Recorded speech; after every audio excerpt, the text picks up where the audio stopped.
نبی پاک علیہ الصلوۃ والسلام فرماتے ہیں من رضی من اللہ بالیسیر من الرزق، کیا فرماتے ہیں؟ جو اللہ کے دیے ہوئے تھوڑے رزق پر راضی ہو جائے گا، پیسے تھوڑے ملے، رزق تھوڑا ملا، سنو آقا فرماتے ہیں جو اللہ کے دیے ہوئے تھوڑے رزق پر راضی ہو جائے گا، رضی اللہ منہ بالقلیل من عملی، اللہ پاک اس کے تھوڑے عمل پر راضی ہو جائے گا۔ اللہ اکبر، اس کو انجوائے، اگر اس کو سمجھ گئے نا آپ، اس کی ایسنس کو سمجھ گئے، اے غریبوں تمہیں مبارک ہو، مگر راضی رہنا ہے۔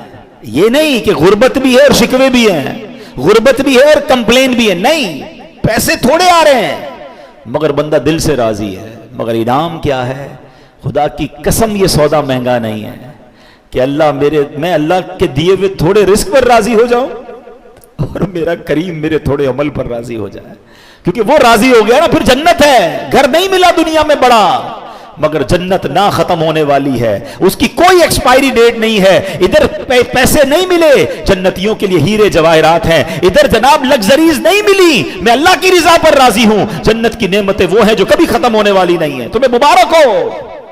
اور جو جناب، اب اس کا ذرا مفہوم مخالف بھی تو سمجھو نا، کہ جس کو اللہ نے زیادہ دیا ہے، سوچو کیا فرمایا؟